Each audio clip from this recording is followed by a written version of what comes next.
Hello students, मैं उम्मीद करता हूं कि आप सभी लोग अच्छे होंगे। बिहार कर्मचारी चयन आयोग के द्वारा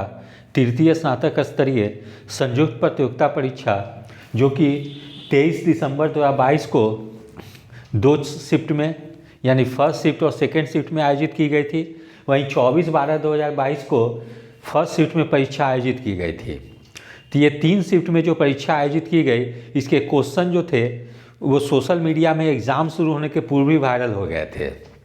जिसके चलते अभ्यर्थियों में काफ़ी ज़्यादा आक्रोश थी। यद्यपि परीक्षा के 2-3 दिन के अंदर ही 23 दिसंबर 2022 को जो परीक्षा 2 शिफ्ट में आयोजित हुई थी, उससे फर्स्ट शिफ्ट की परीक्षा तो कैंसिल कर दी गई, लेकिन बाकी बची 2 शिफ्ट की परीक्षा को बिहार कर्मचारी चयन आयोग के द्वारा अब तक रद्द नहीं की गई है,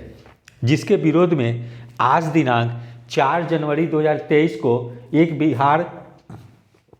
धरना प्रदर्शन और आंदोलन रखी गई थी। तो ये आज के जो आंदोलन जो थी वह पटना कॉलेज गेट के पास से आरंभ हुई और वो वहाँ से बढ़ती हुई उन लोग का था कि हम लोग को पैदल मार्च था बिहार कर्मचारी चयन आयोग के कार्यालय तक जानी है, लेकिन डाकबंगला चौराहे के पास पुलिस कर्मियों के द्वारा बल प्रयोग की गई, जिसमें कि सैकड़ों अभ्यर्थी जो है कि घायल हो गए, जबकि ये सभी अभ्यर्थी जो थे कि बिल्कुल शांतिपूर्वक ढंग से अपनी मांगों को रखने के लिए आयोग कार्यालय जा रहे थे, किंतु उन लोगों को आयोग कार्यालय नहीं जाने दिया गया और डाकबंगले चौराहे पर ही बल प्रयोग करके उन लोगों को वहाँ से भगा दिया गया। तो मैं बिहार सरकार से ये पूछना चाहता हूँ कि जो अभ्यर्थी पढ़ने लिखने वाले हैं, यदि उन लोगों के साथ कुछ गलती होती है और वे लोग अपनी मांगों को पूरा करवाने के लिए अगर सड़क पे उतरते हैं, तो क्या ये उचित है कि पुलिस बल के द्वारा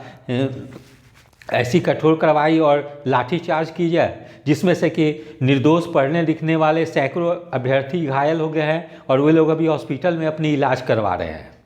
तो इस लोकतंत्र में क्या कोई भी व्यक्ति जो है कि अपने अधिकारों को सही ढंग से नहीं रख सकता है, जबकि बिहार में कानून व्यवस्था की स्थिति काफ़ी खराब होती जा रही है, सरकार की उस ओर ध्यान नहीं दी जा रही है, लेकिन जो लोग शांतिपूर्ण ढंग से अपनी बातों को रखना चाह रहे हैं, उन लोगों के खिलाफ सरकार जो है कि बल प्रयोग करती है। तो मैं उम्मीद करता हूं कि सरकार जो है कि स्टूडेंट की बातों पर ध्यान देगी और स्टूडेंट के साथ जो अन्याय हुआ है, यानी 2 शिफ्ट की परीक्षाएं बाकी बची हुई जिसकी कि अभी तक कैंसिल नहीं की गई है, उन दोनों शिफ्ट की परीक्षाओं को भी कैंसिल कर दे, जिससे कि योग्य और मेधावी छात्र प्रारंभिक परीक्षा में सफल हो। नहीं तो क्या होगा कि जो लोग पैरवी के बल पर या जो लोग क्वेश्चन खरीद कर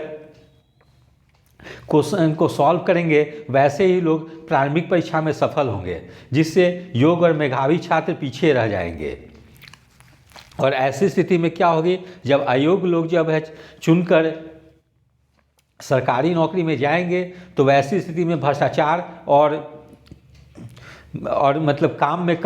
इनएफिशिएंसी काफ़ी ज़्यादा आएगी और बिहार सरकार की कार्य सही ढंग से नहीं हो पाएगी। इसीलिए अत्यंत आवश्यक है कि दोनों परीक्षाओं को तत्काल रद्द की जाए और फिर से नए सिरे से प्रारंभिक परीक्षा आयोजित की जाए। साथ ही प्रारंभिक परीक्षा यदि आयोजित की जाए तो अभ्यर्थियों की प्रमुख मांग इस प्रकार से है कि जैसे कि अभ्यर्थियों को क्वेश्चन बुकलेट दी जाए, OMR शीट की कार्बन कॉपी दी जाए, आंसर की जारी की जाए, उस पर अभ्यर्थियों से ऑब्जेक्शन ली जाए और फिर उसमें सुधार करने के बाद एक फाइनल आंसर की रिजल्ट आने के पूर्व ही जारी की जाए कि यदि कोई उसमें गलती रह जाती है तो अभ्यर्थी पुनः उस रॉन्ग आंसर के प्रति आयोग को अवगत करा सके। तो इस प्रकार से अभ्यर्थियों की इतनी प्रमुख मांगे हैं, किंतु ना तो बिहार कर्मचारी चयन आयोग अभ्यर्थियों की मांगों पर ध्यान दे रही है और ना तो राज्य सरकार ध्यान दे रही है। तो मैं उम्मीद करता हूं कि बिहार सरकार और बिहार कर्मचारी चयन आयोग अभ्यर्थियों की जो मांग है उस पर ध्यान देगी और अभ्यर्थियों के साथ न्याय करेगी, जिससे कि प्रतियोगी परीक्षा में योग्य और मेधावी छात्र सफल हो सके। तो यदि आप सभी लोगों को मेरा चैनल अच्छा लगा हो, इसे लाइक से और सब्सक्राइब करें। धन्यवाद। Take care.